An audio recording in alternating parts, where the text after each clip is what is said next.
Have you ever walked into a classroom, taken a deep breath, and just wished that it was a little more calm? Do you ever find yourself spending precious teaching time just managing classroom disruptions? It's a common challenge, but here is the good news. Building a calmer and more focused classroom is not just a dream, it is totally possible and achievable by you. You're not alone in seeking these easy to use strategies to manage classroom behavior so that you can focus on what you love, teaching. Well, you've landed in the perfect spot.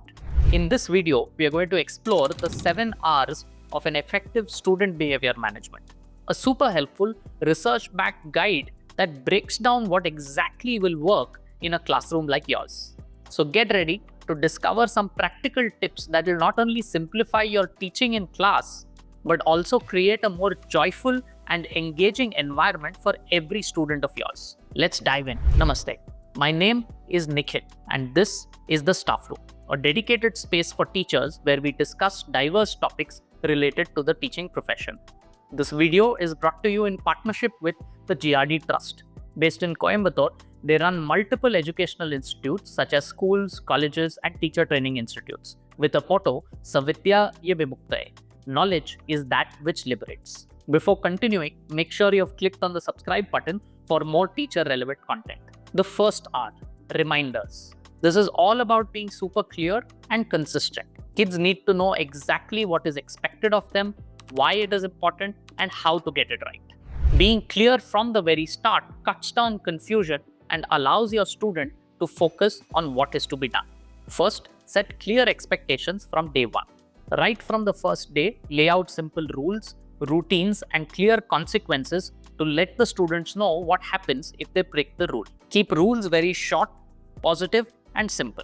Make sure your kids understand why each rule exists. For example, walk in corridors so that all of us are safe. Always tell them what to do instead of what not to do. For example, you can say use quiet voices instead of saying don't shout. Second, teach and model behaviors. Remember, kids act out in different ways because they don't know any other way to express what they think, what they feel, and what they need. Don't just try to stop a bad behavior. Instead, teach them how they can express themselves differently. For example, if a child shouts to get your attention, teach them how to raise a hand or maybe hold a help card to get it instant. You need to be a great example yourself as well. Show respect, admit your own mistakes, and be calm during stressful situations. You can also use different pictures of these behaviors to help younger students relate to them better. Finally, handle misbehavior directly but calmly. When things go wrong, act fast but stay cool. Your calm voice and a calm face can really change the situation around. You'll need to talk about the action of the child. For example, you kicked the chair instead of saying you're a bad person or you're very aggressive. Explain how that action is hindering learning for other students in the class. Give them a chance to explain. If you think this needs a longer conversation, then do it privately instead of embarrassing them in front of the whole class. If the student is very upset or even threatening, then get the support from the school administration immediately. Coming to the second R. After giving reminders, it becomes important to understand what is really happening there.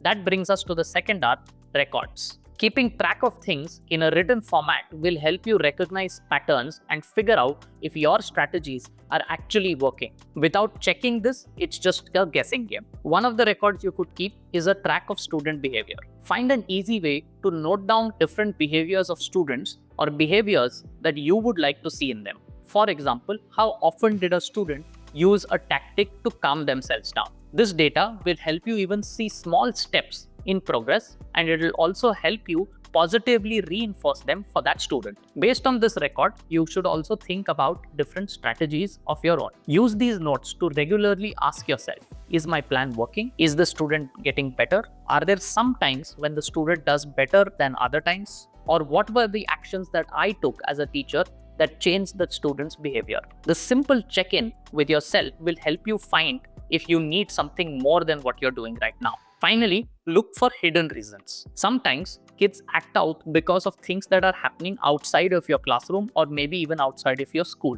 For example, it could be a family issue, it could be fights with friends, it could be just be that they're very tired. Approach them with care and not judgment. A simple "Are you okay today?"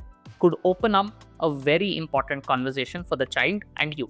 If you notice that a student is struggling with schoolwork, often helping them in that work will also reduce misbehavior by them. Coming to the third R. Once you have understood what's going on, it's now time to encourage students. And that's where the third R, rewards, comes in. Giving praise and positive attention is one of the short ways to reduce misbehavior and motivate kids to behave in a manner appropriate to that situation. So in your classroom, use a lot more positive messages instead of trying to stop something. Make sure you're rewarding and recognizing good behavior more than you're correcting wrong ones. A simple check to keep in mind is give at least 3 to 5 positive appreciations before you correct the mistake. This will make your classroom happy and an encouraging space for all of your students. Another way is to give your attention in a positive manner. The best rewards for students are often your kind and attentive words. You could say things like, "Wow,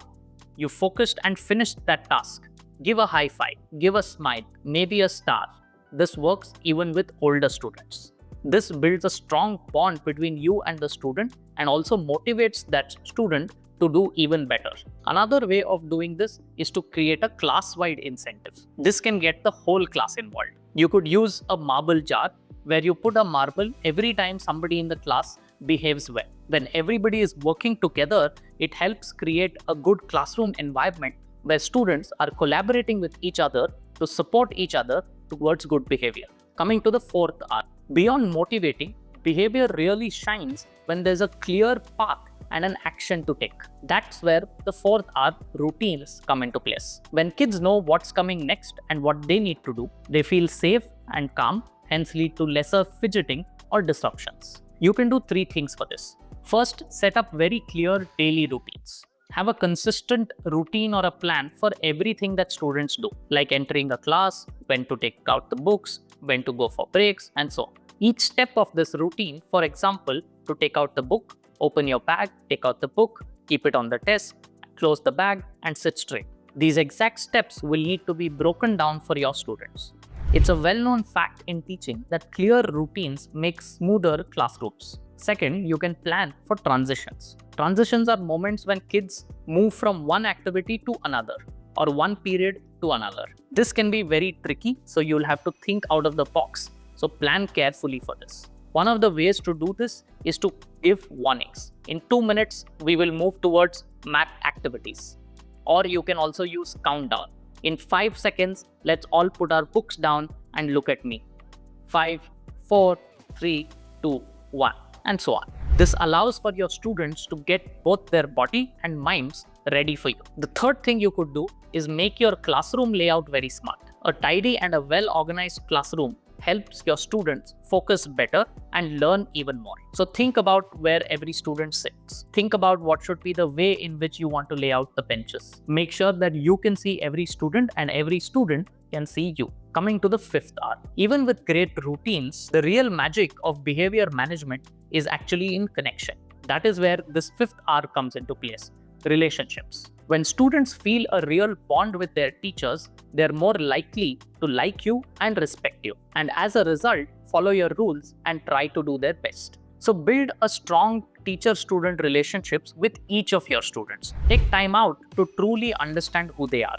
What is their name? Where are they from? What do they like? What do they dislike? Who are their friends? How is it at home? And so on. Greet them with a smile.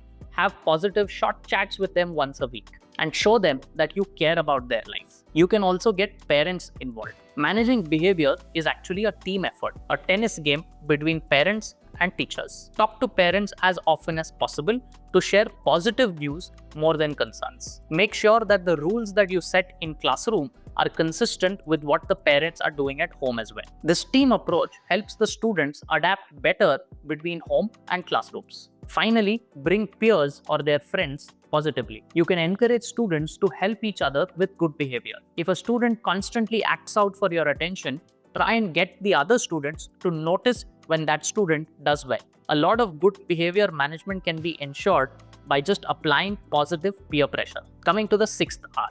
Just like learning, behavior management is also an ongoing journey. And that is where the sixth R comes into place, reflecting. Regularly thinking about what's working for your students and what's not about your strategies helps you get better as a teacher and fine-tune your approach towards every student. Look at your records often. Use those notes that you have been taking down to recognize and identify different patterns. Are your strategies really making a difference? Is the student's behavior improving over time? This kind of reflection will help you see real progress. You can also ask feedback based on this, and feedback could be from other teachers, your mentors, the principal, and could also be other students in your classroom. Sharing ideas and challenges with others and hearing from them can give you fresh, innovative ideas. This is not something new and already a common practice amongst most teaching communities. And part of reflection is also being okay and ready for change yourself. If something that you're doing is not working well, sometimes, just sometimes, maybe you are doing it wrong. So be flexible. Be ready to change your plan, your strategies, your tactics based on what you see happening. Changing your plans is actually not a sign of low skill.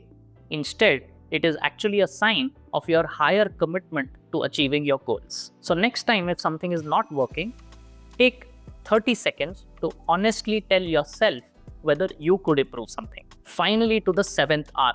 Sometimes none of this works and you need to look at the bigger picture. And that's where the seventh R comes, restructuring. Restructuring tells us that sometimes the best solution is actually not to try and address one or two students and their behavior, but to relook at everything that is happening, right from the way you teach, what you teach, the activities that you're undertaking, the classroom layout, everything. This allows for you to take a fresh look at what is needed for the students in your class. For example, maybe the lessons are boring. Try and make your lessons active and fun. Include some games, physical movement, storytelling, role-playing, and whatever works for your students. When students are truly engaged in a classroom, they are less likely to act out. You can also offer choices to your students. Instead of you fixing what the homework or next day's lesson is going to be, you could offer a choice to your students, either this or that. This allows for students to feel heard, seen, and valued. When they feel like they have a choice, they take more ownership for their own behavior and also for the completion of the activity that you have in mind. Finally, be prepared to adjust your schedule, especially so for younger kids, but may be true for older kids as well. What you teach before or after break, or what you teach before or after a PT period or a music class really matters. Plan these transitions effectively before the meltdown happens in your classroom. This way of proactively adjusting your lessons and way of teaching to the situation of your students help you address misbehavior even before they occur. So there you have it, the 7 R's of effective student behavior management. These are not just a list of tricks. It's a powerful framework designed to help you think about how you teach and how you manage student behavior together. By consistently putting all of these R's into practice every day in your school, you will see positive, gradual change. I understand that this might be a lot to execute just from day one. So pick one R for 1 week and try to execute that. What's the first R that you would like to pick and how would you go about executing it? Share with us in the comments below because we are in this journey together.